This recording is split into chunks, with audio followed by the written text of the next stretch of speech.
Oh man, I get so excited on the Rec Poker podcast when we start the show off by hitting all our audio cues correctly. We've got a full guest a panel here assembled. I'm so excited for another Monday night on the Rec Poker podcast. So first of all, thank you all for joining us here. My name is Jim Reed. I'm Bluffsterini in the home game and at Rec Poker Jim on Twitter and on Threads. I've got the best freaking job ever in the world because I get to hang out with my friends on Monday night and talk about poker. If you don't know what Rec Poker is all about, we're a group of seriously enthusiastic recreational poker players. We study together, we play together, we commiserate together, we celebrate together. We have a lot of fun. And most of what we do over at Rec.Poker is free. That's why we have to thank our sponsors, the Running Aces Hotel, Racetrack, and Casino. We also have to thank all our premium members because their $15 a month helps us keep the lights on around here and keep doing the great stuff that we do week in and week out. And the Wrecking Crew is the group that I really have to tip my hat to because if it wasn't for them, we wouldn't be here. If you want to find out more about me and the rest of the Wrecking Crew, you can go to rec.poker/crew. But just listen up. You're going to meet a few of them here tonight, starting with producing co-host Chris Jones. Well, I'm Chris Jones. You can find me 5v5 on Twitter or Threads or 5x5 in the PokerStars home game. And I'm Joe Coolis. You can find me on Twitter at JoeCoolPhD, cool with a K, or as Elvita11 in the home game. And I'm John Somsky, also known as Poker Geek MN everywhere. Hey, I'm Joseph Wills. I am hockey_poker on Twitter, now X, and hockey_poker 702 in the home game. I am Kim Kilroy. I am PetFat33 on the social platforms. I'm Fergie56 in the home game, and I'm the captain of the PFFs. Damn right, Kim, you sure are. We're going to be talking to Matt Stout from the Cherry Series of Poker and beyond in just a moment here. But I wanted to first introduce Joseph Wills, who you've just heard from, is the newest member of our Wrecking Crew. Joseph was on episode 499 with his wife Tony talking about the Poker Oasis, their home game club down in Las Vegas. I'm so excited to be welcoming him to the crew here onto our leadership panel. He's going to be sharing a lot of fun stuff. Joseph, I want to say just thanks again for joining the team. You're a great fit here, man. Yeah, thanks, guys. Yeah, thanks for having me. Reputation, notwithstanding. But no, looking forward to it. I've already got an article coming out, this week that should be posted, plus some other, threads and stuff.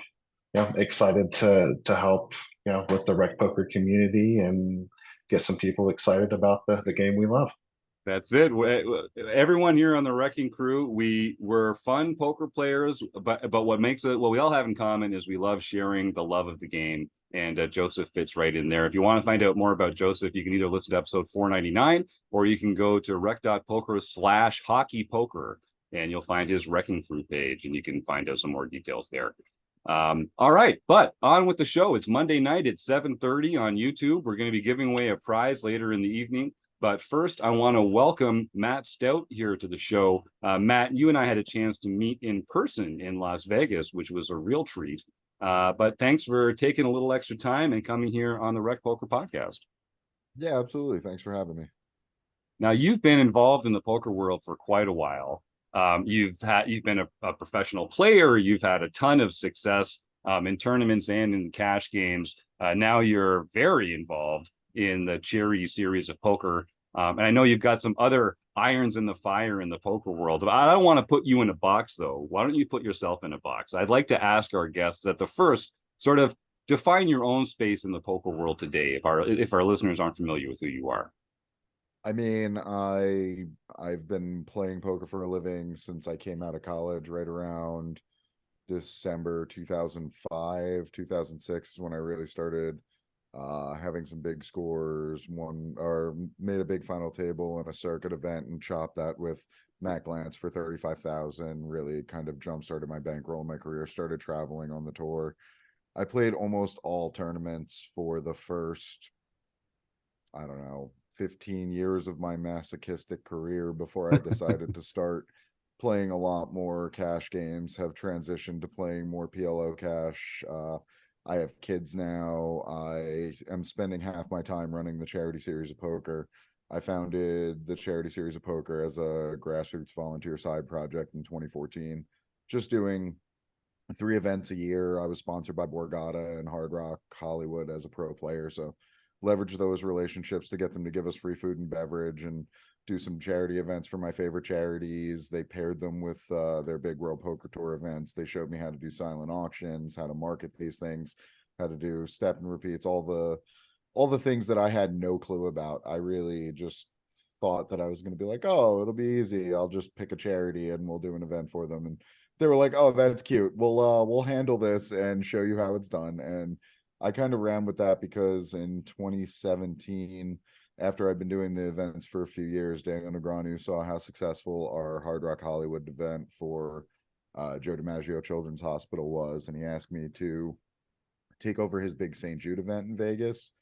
And that spiraled into me telling him to get the Golden Knights to sponsor his event because he knows the owner. He has 16 season tickets. He almost bought 1% of the team when they were setting it up. I was like, this is a shoe-in. Why haven't you done this yet? So it was my first question. I was like, yes, I'll run it. And why haven't you done this? Like literally same text while I'm still running the Hard Rock event.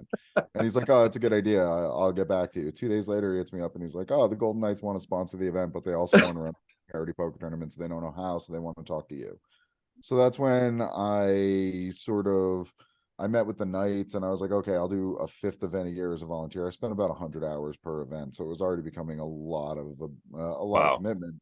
Yeah. But then I got to this event with the Knights and within like 30 minutes, which by the way, I got nervous for this meeting. And that says a lot because I don't get nervous for WSOP, World Poker Tour final tables, televised, like the full 9, life-changing money. Like I focus on the game for the game, and I somehow let myself get nervous for this meeting because it meant that much to me. Like I grew up playing hockey, and like my dream when I started CSOP was like, hey, if I could get the Rangers to let me run an event for them. And then I eventually move out here, they start a new team, and that team comes to me asking me to run their event. So it was kind of a dream come true for me, and I've been splitting my time 50-50 between running events. Now we do events for St. Jude, Golden Knights, Raiders, Make-A-Wish, 3 Square Food Bank, Habitat for Humanity, you name it, United Way of Southern Nevada, Las Vegas Rescue Mission. We're doing an event at least once a month on average now, and I have 3 in November. It's getting out of hand and it's kind of taken over my life, but I love it. I've just been trying to find a way to split my time between being the president and founder of the Charity Series of Poker and still being a professional poker player when I have time. And now I'm also doing Run It Once training videos. So actually, when I get off this, I need to run some solves from the win tournament I won a week ago and start getting a training video going. So I'm wearing a lot of hats now, but it's all about kids and charity and balance now and being able to have a little bit of stability. I've been on a nice heater in tournaments, but I've been focusing a lot less on tournaments in general. It's just not conducive to my lifestyle anymore. I love playing tournaments when I can, and it's still what piques my competitive side and what gets me really going in poker. But cash games, and I've enjoyed PLO more, so it's made it easier for me to tolerate cash games, even though I always found them to be a more boring form of poker. Stability. Well, I got a bunch of segues and takeoffs from that. I'll just remind, so speaking about helping charities and good causes, I'll just remind our YouTube chatters, if you have a question for Matt, just type it right into the YouTube chat there and we'll ask it. If you're on the panel here and you want to ask a question, just unmute and I'll see that you're unmuted and I'll call on you to ask Matt a question.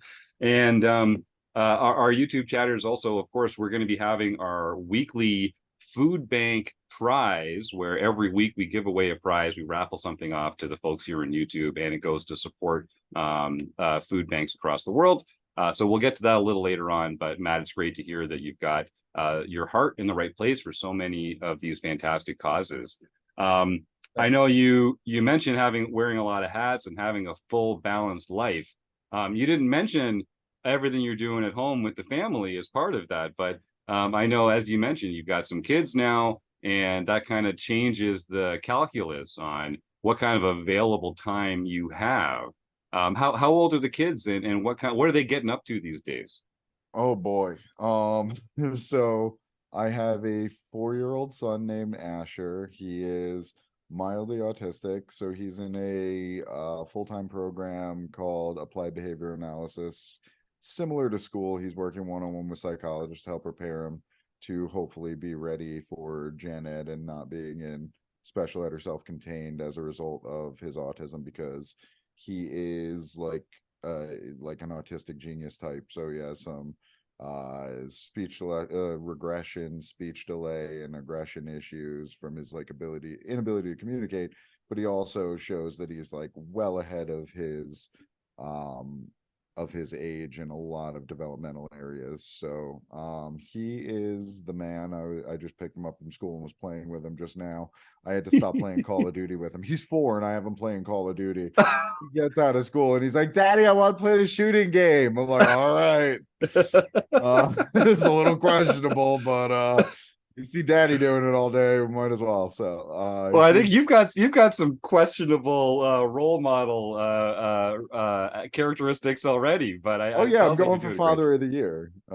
I mean, he's playing a lot of different games, and it helps him, cope and be happy. And it's not quite as bad, and there's certain benefits to screen time for autistic kids that are not there for kids that are not on the spectrum. So it's actually good that he's getting into games and he's like fixating on that, and he really enjoys it. So it's been a lot of fun. And then that's great. we kind of adopted my ex's 3 little sisters a little over 2 years ago to keep them out of foster care, and they are now 13, 17, and 19. So one of them is finishing up 8th grade, one of them is finishing up her senior year, and one of them just graduated last year. And we're a famously easy to get along with age group, those teenagers. Like, they were like, oh, you're getting used to having a 2-year-old son. Here, take 3 teenage girls. Good effing luck. But it's worked out really well. These girls are amazing, and it's been a real blessing to have this opportunity to be a big positive impact in their lives when they kind of needed it the most. Nice. Well, speaking of sort of growing up and evolving, you've talked about how you used to play tournaments all the time in your more masochistic phase, and that you've seen the light and you're working your way into the cash realm, or at least you started doing that a long time ago. I'm with you 100%, brother. I just wish like some of these folks around here would get it. Like, come on, tournaments are fun and everything, but like cash is where it's at. Am I right? Am I right? Or am I right? I mean, I've been blessed to be, I work really hard at tournaments. So like, obviously there's that element to it. There is skill and hard work involved, but I've also been very lucky in that I've hit scores at just the right time where I'm like, I really need to, be more stable, play more cash, do something else, and make more money other ways. And then all of a sudden I just have a big score in tournaments. I'm like, oh, I'm a genius again. My Gordon Vayo, who took second to Quewin, is a good friend of mine. He had a great quote one time, and this was literally 3 months removed from taking second in the main event for 6 point whatever million, something like that. He said to me that this game never has you more than 2 weeks from feeling completely indestructible or like a total fucking idiot. There's very little in between. You're either just like where I am right now with my game, where I just feel like I'm unstoppable, or you're in that downswing where there's no way that you can play the hand correctly to win, and you become so fixated on minimizing losses that you don't give yourself a chance to win, and you fall into those negative pattern traps. So it's very true, and it was really nice to hear him say that so shortly after having such a big score. Right. Yeah. He's very self-aware. Joseph, did you have something there? Yeah, no, just on the opposite spectrum. I won't go into the amounts, but I know on the cash game there was a significant loss in PLO right before you started scoring in those tournaments. So I can see the love-hate with the cash game. What was it, 3 dimes? I don't care about 3 dimes. I believe it was, but I wasn't going to say it. But if you say it, that's okay. No, I'm buying in.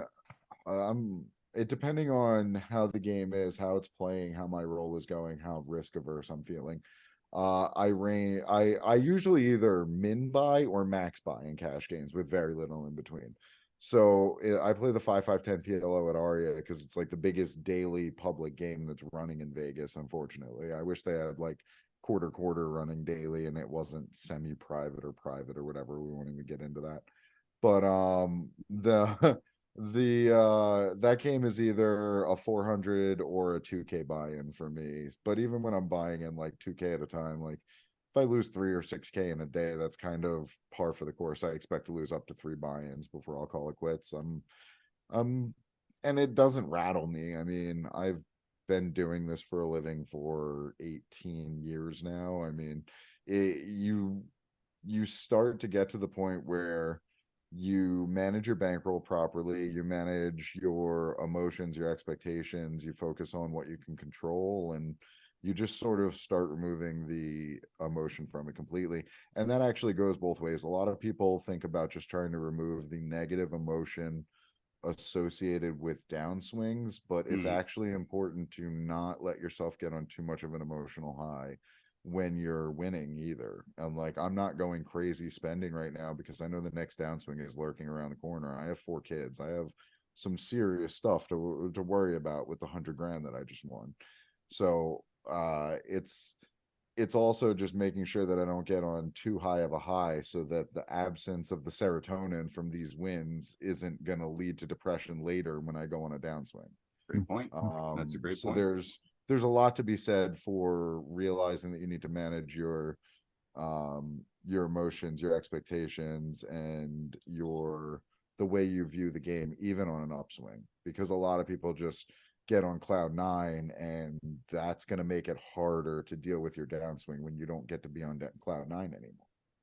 Yeah, I really like the way that you talk about it, because when you start thinking about it in terms of buy-ins and big blinds and not in terms of dollars that can get spent elsewhere, it's just realistic to expect every once in a while you're going to lose a few buy-ins. Every once in a while you're going to win a few buy-ins. Those are going to be the higher variant sessions that you play. And if you're bankrolled for the stakes that you're playing, you really shouldn't sweat it. It should just be the tools that you bring to the table, right? So I think that's the right way to think about it.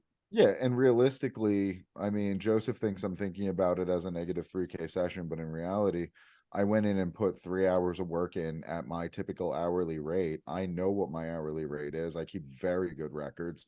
I know that I made hourly rate times 3 that day. You know, it just wasn't reflected in the variance of the day, and that's fine. But I know what my expectation is in that game over 800-900 hours plus of keeping very meticulous records. So I know what I made in the long run that day, and that's all that matters. I went and put in the work, and I made the best decisions I could, and we're going to live with the result. Yep. I also Chris, run it once. No, go on. No, you also run it once, please. Yeah.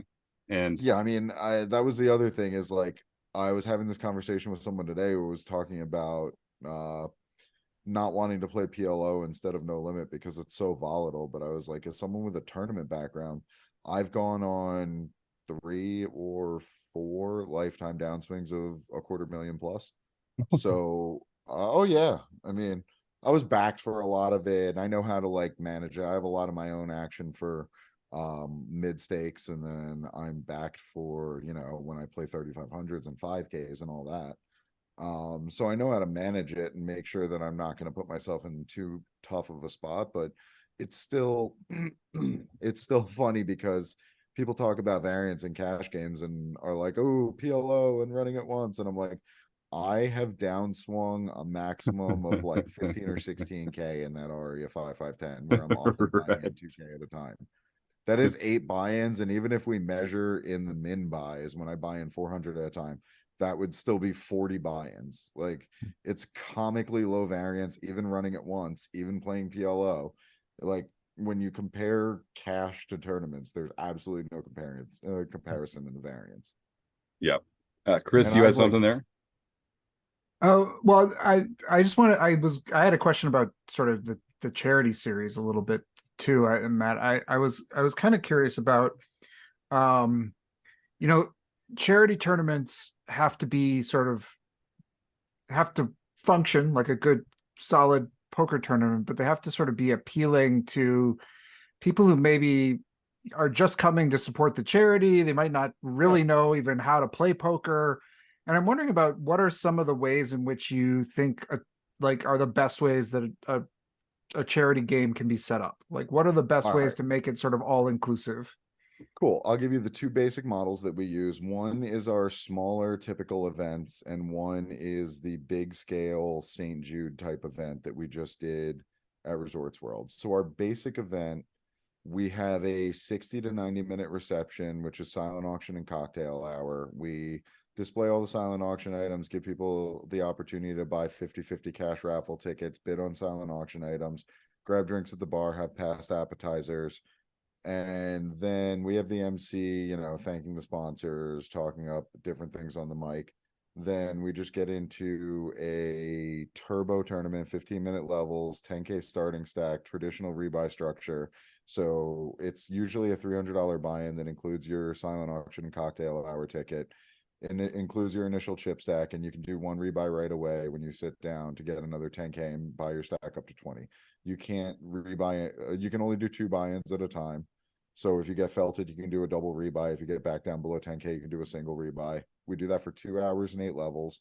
We play 10K starting stack, 100, 200 through 800, 1600 in the first 2 hours. And then during the first break, we give you a chance to add on. We'll do double chips, and it's $100 for 20K, 200 for 40K, 300 for 60K. And then we close registration. We do a prize. There's a trophy and a $500 Lake Las Vegas Water Sports gift certificate, or a cash prize for whoever does the most number of rebuys, as well as the chip leader, so that we incentivize action at both ends of the spectrum and make sure that people are really going after during the rebuy period and setting the tone. So, and that's the most fun part, is just hearing everyone screaming rebuy. It's for charity, rebuy. We had a table that for 3 Square Food Bank one year, the whole table was all in blind the first hand. 9 that's people, $300 a piece, 2,700 in the middle, just immediately all in. Everyone's like pulling out their wallets. They're like, oh, it's for the food bank. Here, let's get the hundreds ready. So that's just a really fun, enjoyable vibe. It's not like normal poker tournaments. It's everyone kind of goes in expecting like hats and sunglasses and everyone being serious. And even like World Poker Tour champions and bracelet winners are like 7 drinks deep, like cash out on the table, just all in blind. It's hilarious. Chance is one of the best for that, and Anthony Zeno. They both show up to a ton of events. Joey Ingram's been coming out a lot too. I mean, the list goes on and on. The whole poker community has gotten behind it, and everyone who comes out to an event is just, I'm thanking them for coming, and they're like, "Oh my God, thank you for having me. When's the next one?" Like, and it's really an honor to be the ringleader of this crazy circus where we all just have a blast for some of our favorite charities. Well, it's an easy cause to so- get behind. Everyone that's mentioned it to me tells me how much fun they've had there. There's no doubt about it. Thanks. And then we come back from add-on break. We do the 50-50, the trophies, and then it plays out in the next 3 hours. We play down to a winner. They usually get $5,000 or a main event seat. There's a bunch of other donated prizes. We do bounties where we'll take a lot of the celebrities and poker pros, put one in the 5 seat at each of the first 10 tables, give them bounty medals, gift certificates. So whoever busts them just gets to take the medal off their neck, gets the bounty prize, and everyone gets to chat it up with different celebrities and poker pros that way. And then the other sort of model is more the Negreanu big event that I took over, and that one is, you know, dinner for 300 people at Red Rock, now Resorts World. There's, during the dinner program, they have patient speakers, they have videos from the hospital, they have a live auction with 6 figures worth of stuff. We had a painting that went for 46K. Wow. That one's like the whole affair. That's like a full gala plus a poker tournament. And those we usually just charge 500 for the ticket, so that it covers the dinner program, like prizes, your initial chip stack, same idea. That's a 500 with 100 rebuys, same structure. Always a main event seat for those, because those are 6-figure events. Anytime we have events that are doing well into 6 figures in revenue, we usually bump it up from doing $5,000 for first to doing a main event seat for first. But it's a lot of fun. I mean, and so go on. Yeah, I mean, that sounds like a blast. And so when you have these sort of high profile, like, you know, hugely successful poker players in these fields. Do you ever see them like switch gears where they start to take it seriously, or are they just always just kind of there? Is it like after the rebuy period? Okay, now I'm into poker playing mode, or are they still? Is it well? How does that play out? Most of them still are kind of clowning around the whole time. They'll start playing a little bit more seriously when there's like 2 tables left or final table, once they know that there's, a pretty big prize in sight. But they're usually not there to win. They don't really care. They're there to dump $500, $1,000, and show up, be seen supporting the charity. And I mean, for them, like, it's the way I pitched it to all of them in the beginning, is like, hey guys, I've made it as easy as possible while we're all traveling around to show up at Borgata, show up at Hard Rock, show up at Planet Hollywood during the World Series, and I'll align it with where we're going to be when we're free, and let's just go out and have these parties and have a good time. And everyone just bought into it, and it's like their easy way to give back. So they show up for all of them religiously. They hate it when they miss them, and I appreciate the hell out of each and every one of them. Nice. Kim Get Kilroy, a you lot had a of Golden question. Knights players, Raiders. That's the other fun part for me, is like, Right, I of course. Real when I was a celebs. season ticket holder already, and now I just get to hang out with Ryan Reeves and Keegan Colasar and William Carrier, and now Derek England and I. That actually is a good segue, because our upcoming event, October 13th at the Palms, is for Golden Knights Alumni Association. I've been hanging out with Derek England, former unofficial captain, the original unofficial captain of the Golden Knights. They didn't technically have a captain, but it was definitely Derek after the impassioned speech he gave during their home opener about the October 1 shooting. And that was really emotional and very crazy, weird timing for us to start an NHL franchise. And he gave a really powerful speech about how, like, Vegas is his hometown, and it means a lot to him. His kids were born here, and how the team was going to do everything that they could to help the town rebuild and heal. So it's been really an honor working with him. Showed up for my first meeting with the Alumni Association. It reminded me of my first meeting at Borgata when I got signed by them. Like, show up for an afternoon meeting, and we just start ordering pints on pints on pints, and it's like no one's even eating. I show up for lunch, and they're just like, no, we're just drinking. I'm like, all right, this is going to be fun. Let's go. This should be a good event. Yeah, that's bringing a I had fun to turn him mindset down to for a it. third pint. I was like, guys, I got to drive. Mine's an 8.2. Like, I'm good. That's awesome. Kim? Yeah, I may or may not be asking for a friend. How do you choose the charities that you support? And Reach do they out have to to me if go there's through some sort of if you have a charity that's effective and legitimate and has the following and the ability to get people out for events, get sponsorships together, I have the whole recipe. And we just charge a small flat consulting and management fee, and all the proceeds go to the charity. We don't take a percentage or anything. So it's definitely something we can discuss. It comes down to like vetting the charity, making sure that we can make the event a success, and then we'll run it. and are Awesome. they all held in Vegas? Nope. We've had events in Florida, New York, New Jersey, California, Nevada. Trying to think. I feel like there was one other state that I'm forgetting. I see a lot of the events are in Vegas. Are there logistical challenges for you having these events in other areas? Like, is there a traveling team? How does that get handled? So usually so with California, it's easy because there's a company out there that I originally used to contract with them and have them do the operations, bring in dealers, chips, and tables for any events that I did where I wasn't having casino staff it, because they were vetted and approved by Nevada Gaming Control Board and casino, or whatever the California Bureau is called. I think it's the California Department of Justice is what handles charitable gaming in the weirdest way in California. But That is weird. Okay. They are very strange about it too. But either way, that company is out of California. They travel to Vegas. They have a great team. They're very professional. It's called the Poker People.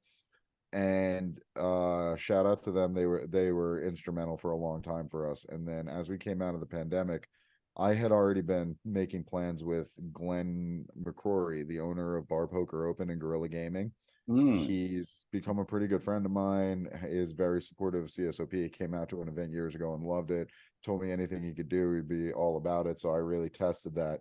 And I went to him and was like, hey, you want to give me 20 tables and 8,000 chips at cost? And we came up with a partnership agreement where I'm helping to promote Gorilla Gaming. And I mean, they make amazing tables. So I don't represent products that I don't believe in. This guy is making the best tables in the industry. There's a reason that he's becoming the main provider for the World Series of Poker and why he does all the win tables. And he makes them really, really high quality, and he can make them lightweight so that they're portable. That was the key for us. Like, he's done all the Bar Poker Open stuff. He's been traveling around with tables and trying to figure out all the logistics behind that, just like we were going to need to do. So he's become an invaluable asset in vertically integrating, getting all the equipment we needed to vertically integrate, having our board of directors be able to pay for it all so that we pass the savings along to the charities. The charities pay us $200 per table to staff it, pay the tournament director, pay the dealers, instead of paying $35 to $65 per person, which is $300 to $600 per table.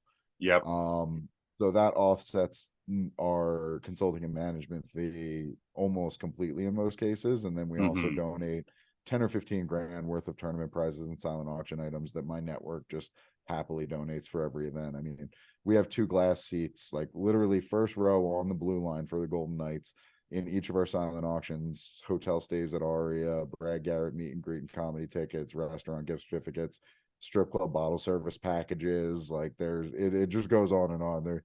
And then every time one of the Golden Knights players shows up, we just get a ton of pucks, have them autograph all of them, keep them in storage, do one per event. So whole bunch of autograph pucks, bunch of other fun stuff in the silent auction each time. Nice. So a lot of different ways that we've learned to help streamline it, make it as effective as possible, save the charities money, make sure that we have a really good time and make it a really good fun event for everyone, but without breaking the bank, and while making sure that all the money actually goes where it should go. I mean, our events are usually 20 to 25K. The smaller events, the non-dinner program and all that, it's usually 20 or 25 grand in expenses, including 5K for the first place prize and 10 grand or 5 to 10 for that, and 5 to 10 on the food and beverage and all the other incidentals and stuff that go along with running the event. But we've really streamlined it to where we're not wasting money on anything that doesn't need to be done. So Glenn at Gorilla Gaming has been absolutely unbelievable and super helpful in this process. And we now have gaming clearance to run our own operations. We don't need a casino staff. Amazing. I had a weird miscommunication with Resorts World because their events team was handling this, because we have dinner for 300 is like a $50,000 food and beverage bill. So, right. I mean, that event, we did 750K in revenue, but obviously it has plenty of costs involved in it. That event, the whole, the catering team and the events team was handling it. So poker wasn't really that looped in, and St. Jude planned on having us run operations the whole time, because Red Rock tried to charge us 65 per person and we did it for 200 per table last year. So St. Jude was all about having us run ops. And we had a miscommunication, and Resorts World thought that we were balking at their price, and we weren't worried about the price that they wanted us to pay their dealers. We just wanted to have control over the operations and control over the pricing. So I actually had to go to Leon Wheeler, who runs the Resorts World Poker Room, with an olive branch and hire some of his dealers and offer to get them involved and be like, look, this was not that we minded paying your dealers that price. It's like, we're good at this. We run our own ops and we want to be able to save our charities money. So I wanted him to realize that I wanted it to be a cooperative effort between us, where we highlight their poker room, we're featuring their poker room.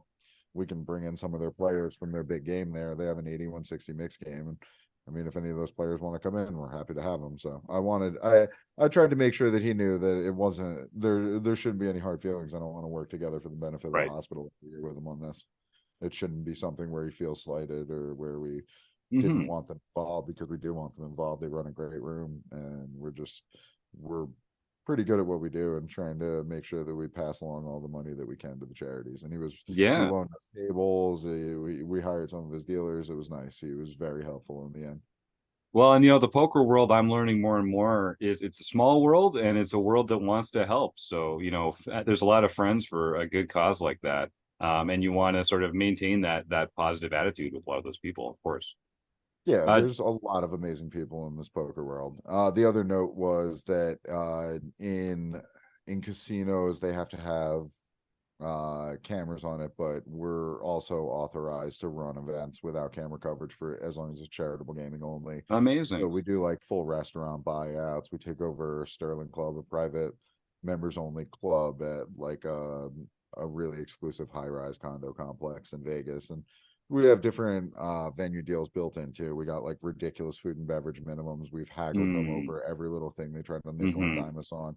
We've bought all the AV equipment we need to not get banged out by Encore. I've learned all the tricks. They tried to charge me $1,600 for 2 wireless mics and a headphone jack to plug an iPad in to run our playlist. They're like, "Oh yeah, $1,600." I sent them a link to an Amazon thing with a 2,000-watt 2-speaker setup, 2 wireless microphones, and the full soundboard. And they were like, I was like, "Will this get the job done?" He's like, "Yeah, and then you'll just have to pay us $150 to run electrical." I was like, "Done." So now we own the equipment for half the price that they wanted for a one-night rental. Yeah. It just never ends. There's so many things. I thought I was just gonna easily run these events on the side for some of my favorite charities, and now it's become my job to find every little way to streamline everything, make it as effective as possible, and make them as fun as possible. Make sure that we have something for non-playing guests to do. If you don't play poker and you're there with a sponsor, we still want you to be involved in the silent auction, the 50-50. We run karaoke, we have outdoor games sometimes, depending on what the beneficiary wants to do and how high or lowbrow they want it to be. We have a full sliding scale of events. Yeah. You want to cover all your bases, you want to have something for everybody. That makes a lot of sense. I like it. Joseph, you had something? Sometimes I go up to a beneficiary and I'm like, "All right, so what do you want me to tell the MC?" Like, with 0 being very buttoned up St. Jude and 10 being our awards dinner where we do whatever we want to do, what level should the MC be at? Right. Yeah, you got to calibrate appropriately. Yeah. It's like, Right. do not, the funniest part, and this is the irony and why I'm so good at this. St. Jude wanted Brad Garrett. I was like, "Guys, you are the last beneficiary I have that can handle giving Brad Garrett the microphone. He is so un-PC and out of line, and when you hand him the microphone, there's no going back. He's going to run with it, and everyone's going to get a little tense. Everyone's going to be looking around the room like, is everyone else still on board with these jokes?" Like, our first event, he ripped Coolio so hard that Coolio was like, "Death staring Brad," and Brad goes, he just started like blocking his vision from Coolio. Goes, hey Matt, is he still looking at me?" Like, he certainly gets quite out of line. So knowing how to pair these MCs and beneficiaries is always a good idea too. Yeah. And they really pushed so hard for Brad Garrett, and I was like, "Guys, you can't handle him. I don't know how to put it." Like, you nice don't want that. I had Clayton Fletcher, my friend who's a stand-up comedian. You probably had him on the podcast at some point, or you should. We have, yeah. Stand-up comedian who owns West End Comedy in a club in New York City. He's made a lot of deep runs in the main event and stuff. He's become a pretty good friend of mine.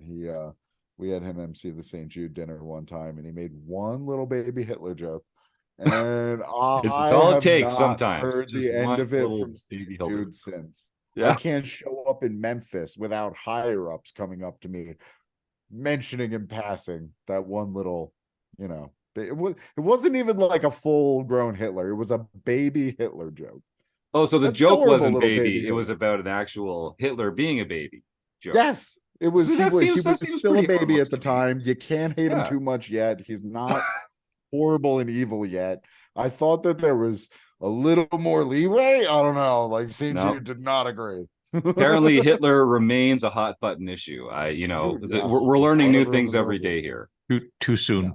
Too soon. Too No, soon. it's still- Too soon. It's never gonna not be a Still too too soon soon. on that. It's just not gonna not be too soon. But Clayton didn't agree, but that's why Yeah. Clayton's now opening for Jim Jeffries. So Yeah, I heard that. Yeah. Hey, Mhm. that was comics. awesome to watch. I got Yeah. to see that in person.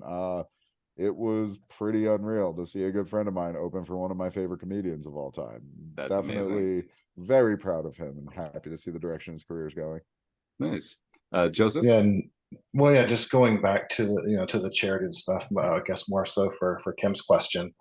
We just recently had our second event. I'm going to say we because I'm a part of the admin staff as well, so I'm like a full Very fledged much member you with are my a own part of it. email address too, right? And Fancy. we've had we've had two for Sterling or for Curl Vegas actually, Jim. And so they are now going to get their own facility. So hopefully next time you're out there, you can actually go curling, if that's your thing, being Canadian and all. Oh yeah, we like all of the ice sports up here. We're big fans of all the ice sports, definitely. Right. So there's going to be Well- a curling facility in Las Vegas. Just let that sit with you for a second. I love it. I love everything about it. Right. So the And Century then event that raised 750 is like a golf tournament, poker tournament, gala. It's all kinds of things, and then we're going to add a concert next year, and then the year after that, I want to add a celebrity hockey tournament. So we'll really get the Canadian contingent in then.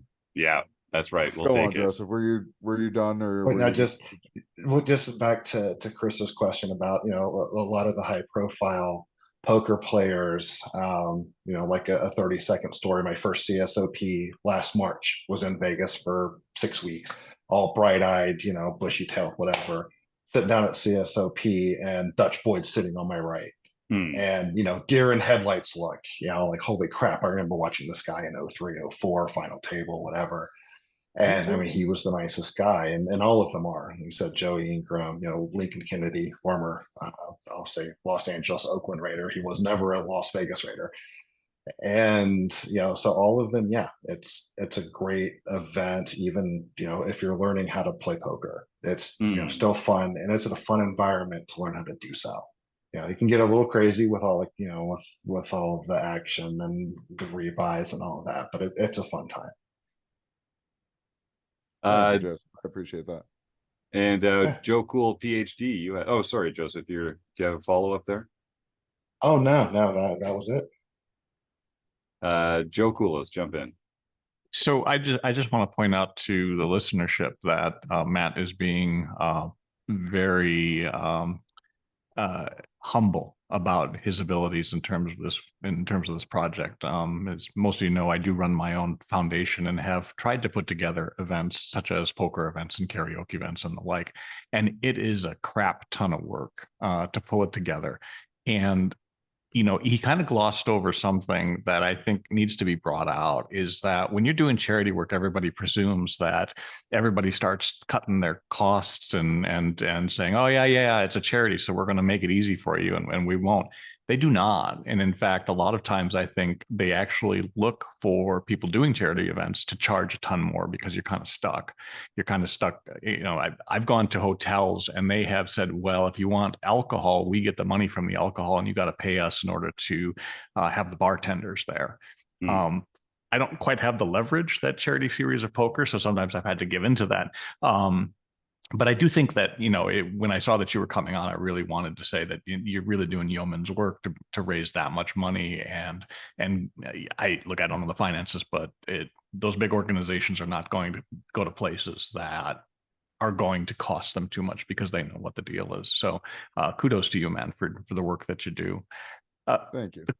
The question I do have, though, is so for silent auction, this is a little bit in the weeds, and if it's not something you want to talk at length, I can certainly take it offline, but it's like, how do you maximize the in-kind events or the in-kind donations from a variety of sources, because that helps to maximize a lot of the income that you get at particularly silent auctions, or to draw in people who may not be interested in whatever it is that you have to entertain them? No, that's a great question, and honestly, it's one of those things where it takes a lot of time to get the wheels rolling and get people to believe that what you're doing is, legitimate, effective. There's people that are giving a bad name to charity events. There's a lot of charity events where they're like, oh, the dirty little secret is like these charity events don't make money, and they're just everyone trying to spend some money to look good, and it's awful. I've worked really hard to try to make these events as effective as possible, and one of the easiest things to do, because a lot of, especially when you're working with a lot of different beneficiaries, and my role is to try to go and say, hey, I want you to support every organization that I agree to support, but I promise to vet them. And it's a little tougher to get them to give cash donations, but as you go along and build your network and tap into, this person knows this person with this business, you can get $100 gift card from this guy's restaurant. You can do, this guy will give a free product that doesn't cost him much. You just build this network of people that want to get involved, they want to help out, and you just kind of build a spreadsheet. We have multiple spreadsheets. There's a info sheet template that it has like several tabs. One of them is the prizes tab, where I have a giant section highlighted in green of all the stuff that's pre-committed for every event. That's all the stuff I was mentioning earlier. There's a section that's yellow that we have to confirm event by event or go try to pick up or see if we can get them involved. But it's just building that network, because there's a lot of businesses that are more than happy to have you showcase their product, list them as a silent auction sponsor. They give you like a $200 item as an in-kind donation, and that's so much easier for them to give cash every time that you're running an event. But someone else is going to come along and buy that product for $100, $150. They're going to get a discount off retail value. You generally expect to get like a little over half of your fair market value in a silent auction overall. I mean, certain items tend to do better. Restaurant gift certificates, sporting tickets. That's another thing to think about. A couple avenues to go in terms of, I mean, you want to build a committee for your event so that you can tap into a lot of people's personal networks. You want to focus on companies that have very high fixed and low variable costs. So like restaurants have to pay a lot for every plate that goes out, so they're tougher to get big gift certificates from.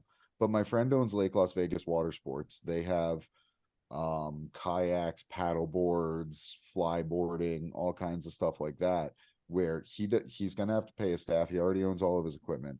The variable cost of a $500 gift certificate going out costs him $50 maybe in upkeep and gasoline and stuff.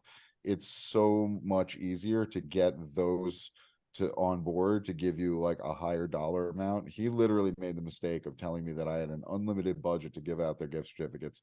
So we definitely do. We're practically handing them to you when you walk in the door for our events. It's like, hey, you won a bounty prize. Hey, you won the chip lead. Hey, you took 7th and you didn't win anything else, but here's part of your consolation prize, like a restaurant gift certificate, and go try flyboarding. So getting a lot of those items and just building your network it's a process. And I mean, honestly, that's one of the things Joseph can attest.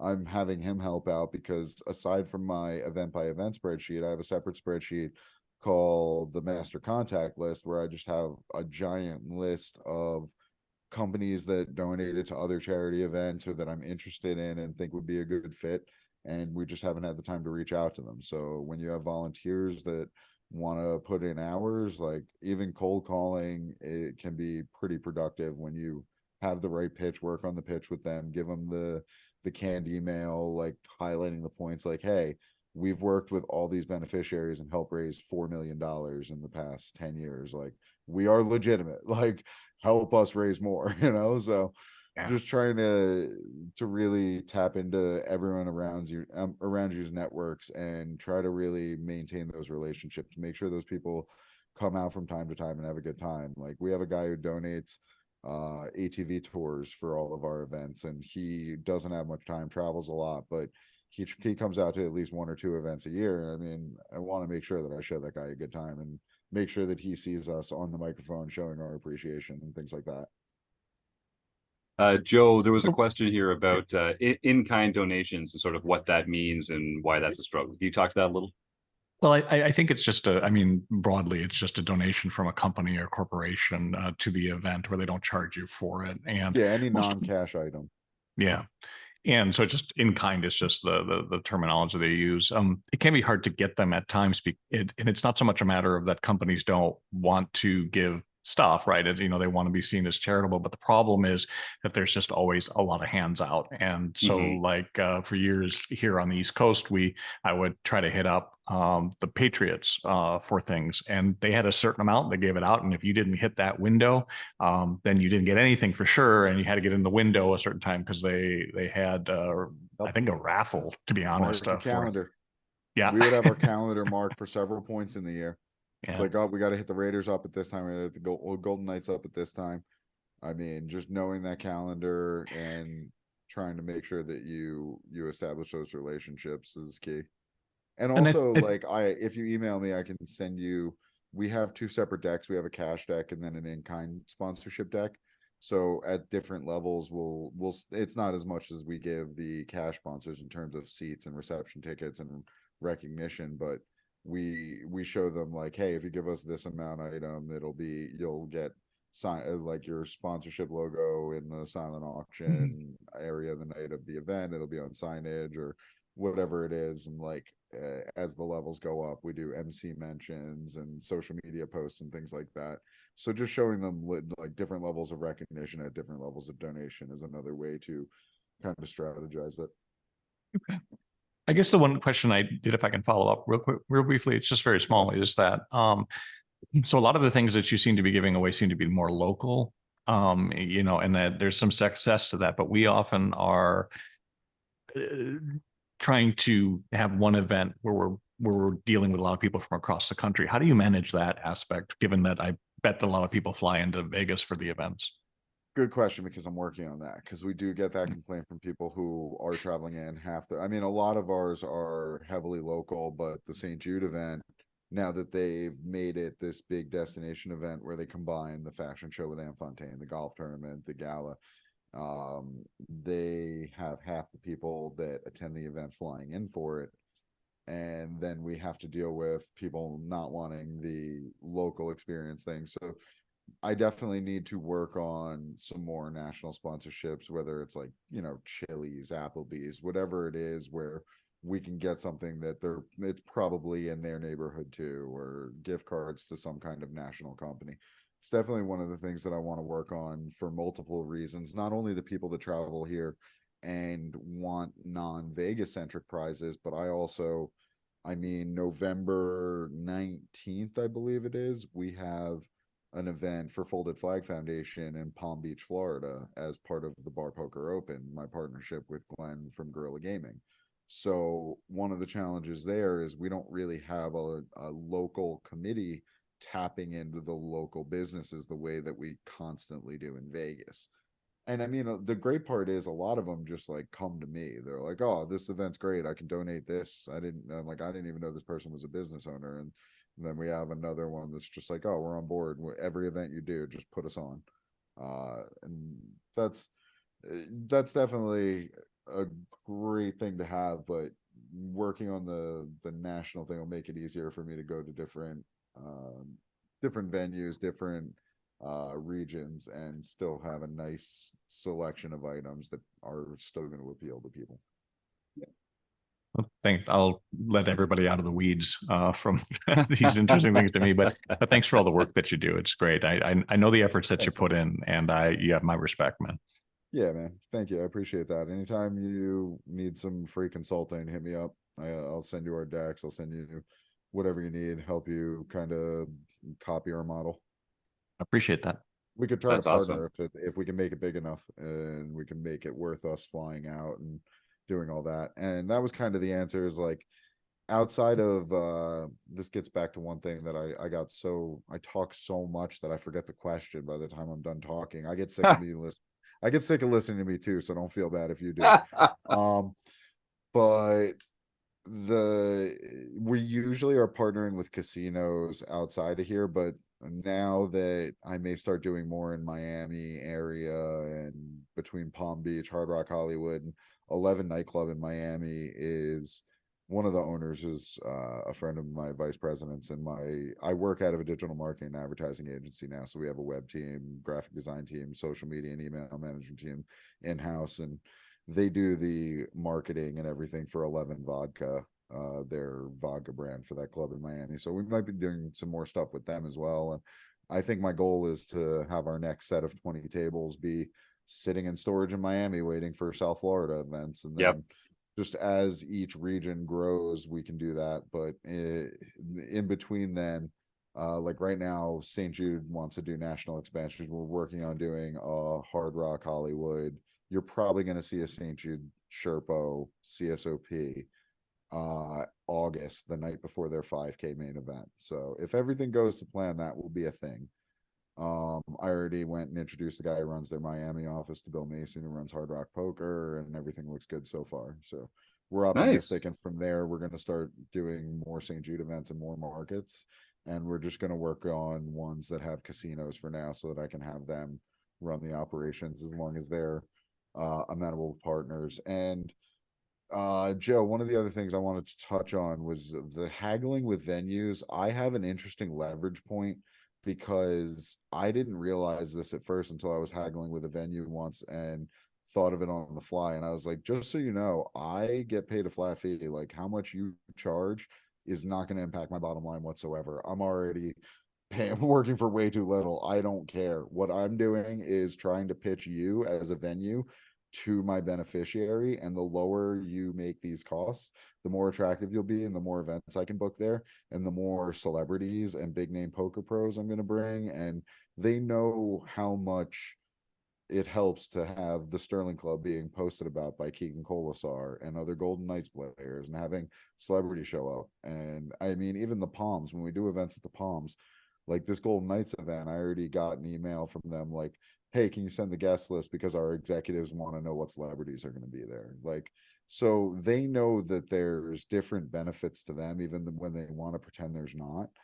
And it's been a fun haggling thing for me, making them realize that I'm not fighting for me, and I'm fighting for them, and I'm on their team. And it was a whole paradigm shift, and it got them to really cut the numbers for me. So do you think I can count Jim and on. do you think I can count Jim and Chris as celebrities if I invite them to my event? The biggest of them all. I mean, Yeah. no doubt.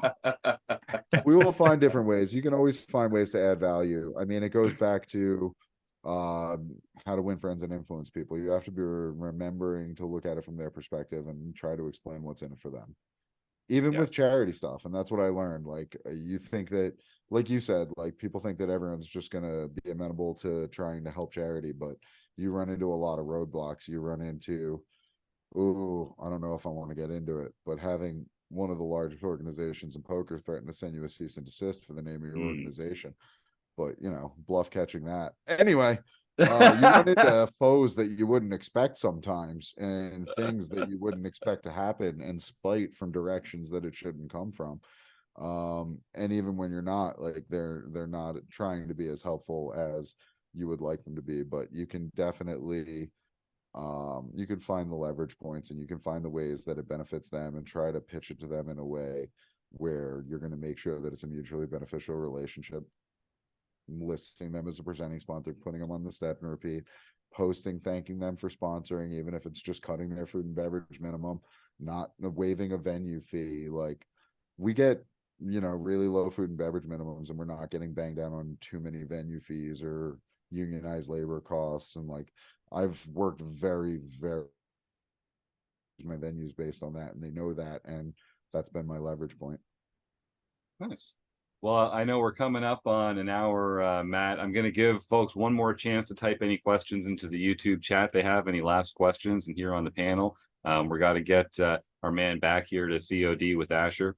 So, and I want to say I'm excited because Matt, you and I have been talking offline a little bit, and we're going to be offering some seats to some charity series of poker events coming up in the next little while. We don't need to get into any of the details now, but it's a cause that we are very excited to be supporting. There's going to be some rec poker prizes available to some of your participants and that sort of thing. I would just say sort of watch this space and see what kind of fun we can have. But if anyone wins a seat to a CSOP event, there's an understanding that the rebuys are mandatory. All right, there's going to be, you're going to have an opportunity to donate some of your own hard-earned cash to the event, and I'm really looking forward to seeing how that comes. It's October 15th, I think you said, was the next 13th. one coming up. 13th? Great. Yep. And, Palms. and we'll be putting some information about that in the show notes here. Joseph, was there anything you wanted to jump in with before we go? No, just Friday the 13th. What could go wrong? Yeah, there you go. Yeah, A little the next event. spectacular. I love it. Right. Thanks for the So optimism. That's what I need. That's right. Anytime, man. Love you, Matt. Well, Mark Prashon is here in the YouTube chat. That's right, the Mark Prashon, website Mark himself. And he doesn't have a question so much as a comment. Play cash to take shots in tournaments. Yes, sir. Exactly. That's how I do it anyway. Go make a bunch of money all year playing cash and then go blow it all off bracelet hunting. And I also want to just say my own mother, Martha, for some reason is having trouble typing in the YouTube chat, but wants to let you know. So I'm getting text messages. A very interesting guest. Sorry that I couldn't chat. And then she says, "Love you," but I think that's for me. So maybe, you know, I'm just gonna. I'll like yeah. Well, we'll get her down to Vegas. Phil, it might be for Phil or It's It you. doesn't seem like Joe. it's yeah. about me. I'm just saying, Jim. We're really, I mean, it's all over the place. All right, well, this has been really fun. Matt, if folks do want to get in touch with you to get more involved with what you're doing, or to get to donate some prizes, or to get you know, to find out how to buy tickets to some of these events, what's your preferred way for people to reach out to you? Email me, matt@charityseriesofpoker.org. All right, and we'll put that in the show notes as well. If there's one thing that our listeners can do to support your cause, what would that be? Show up and fire off rebuys. I mean, Yeah. we really just need bodies in the seats supporting the cause. People that are high energy, have a lot of fun, want to play the game and enjoy it and support some good causes. I mean, we definitely need the people to show up. We can only plan the circus. We need the clowns to show up. That wouldn't be the first time that our group in particular has been referred to as clowns. I kind of like that idea about it. So look forward to that. There was one more question in the YouTube chat, and Matt, we didn't get to talk any poker strategy at all here. We'll connect offline. Maybe we can have you back 1 week to talk on our forums edition and get into some of the poker strategy. I'd like to reach into your brain and extract some of that. But this question from K Poker Wannabe says, "Can you please tell me if the Leafs are winning the Stanley Cup this year?" I hope not. I really hope not. I would like to see a repeat champ, or maybe the first cup for the Rangers since '94. I mean, right. I already got two teams. I'm really rooting against Toronto, but I love Ryan Reeves. He's actually, I mean, I'm not one of those people that, like, you know, overstates my relationship with celebrities. We've become like more than acquaintances. We're not quite friends, but he is certainly a really good dude. He donates all the beer for our events. Vegas still loves him, even though he's not a Golden Knight anymore. And right, we love having him at events. He shows up, comes like high energy, having a good time, like partying with anyone who introduces himself to him. And then he busts out of the tournament and he just stands around like double fisting his 7.5 beer and like just continues partying, watching the final table, hanging out with people he doesn't know at the bar. Like, he's the best. Really, really good dude. A lot of fun to be around. Definitely appreciate him donating all the beer we can possibly drink at the events. Yeah, that sounds like a good one to hold on to. Well, thanks again, Matt. This has been a treat. I'll make sure that all your contact information is there for folks that want to connect, and I'm already looking forward to the next time we get to chat. Thanks again. Yep. Thanks for having me. Take care, guys. All right, man. Well, that was Matt Stout from the Charity Series of Poker. No surprise. That was a long, rambly, fun interview. I thought we'd get a chance to talk about some of his actual. I mean, the guy's won like millions of dollars playing poker. We didn't really get into any of that, but a great cause to get behind. Someone whose heart's in the right place in the poker world, and I'm looking forward to doing some more work together to make the poker world a better place. The Charity Series of Poker and Rec Poker. What could be a better combination? So why don't we start? If folks want to start typing the words food bank into the chat, we'll be ready to do our raffle and see who's going to win a free month at Tournament Poker Edge, thanks to last week's guest, Derek Tenbush, which I'm really excited about. Chris and Joe, why don't you guys work out if it's going to be a nerd overlay or the DiceoCam IRL You guys can figure that out while John Somsky is going over some home game results in the meantime here, and then we'll see who's going to win a prize today. Well, we can start on September 18th, digging 8 graves. Chris Simonu. Chris has been on a roll. Yes, he has. Got his 8th nightly victory. Then Fu Walrus, who I don't know the real name for, got his or her first nightly victory. Gopher Boy TJM Taylor got his first daily mixed victory for the year. Then Gopher Boy TJM Taylor got his second international victory for the year. Is he allowed to play on Saturdays? Didn't we? Did we not? Let's doesn't seem keep fair. It going. We just keep going. Yeah, all right. Is there a speed round here? Just go. Yeah, speed round. Time for the speed round. He did. This does bring him actually to 24. So he's wins lifetime. So he still has a ways to go to catch up to Evil Roy CA. Very impressive, though. Nicely done, Taylor. Yes. Big Chiz 73. Scott Chisler got his first international victory. And then Bone Crusher 14, Marcel Dusick, got his first LPP victory. So he can contact info@rec.poker for his free month at Learn Pro Poker. Way to go, John. And you nailed the Dusick pronunciation, is my understanding. So congratulations. We're all improving. He doesn't even like trip up over the ism at all anymore. Spike just keeps coming in and old hand. I know, it's like it doesn't even count. It's like he's done this 500 times. It's like he's done this 500 times or something. It's hard to believe. All right. Well, I see 4 guesses in the YouTube chat here. Stu, Jim, Ron, and Dave. If you guys see those correctly, Chris, it looks like you have been selected for the DiceoCam roll of the week. Are we doing the 4-sider then? We're doing the 4-sider. Let's see what comes up. Here we go. Okay, fingers crossed. Oh, and what do we got? See it? This one's always hard to see. I need to get one that has lighting on it, but it's a 2. It's a 2. All right, that means Jim, we ended up with 2 extras. 5 and 6. Oh, we did. We got a 5 and 6 in there. Okay, so listen, we're just gonna give 2 months away. Every once in a while, you just got to give away 2 prizes. So the first winner is Gibber 222. That's our man Jim Gibson, who just can't stop winning things. Apparently, fantastic. Let's try that again with the 6-sider, and we're gonna give another prize away this week. All right, it's a 3. Can you see it's that? It's a 3. That's Ron. All right. So Gibber, Jim, and Ron, you are both instructed. Send an email to info@rec.poker and claim your prize. You've won a free month at Tournament Poker Edge. You're really going to love it. And we'll get that all off to you in no time.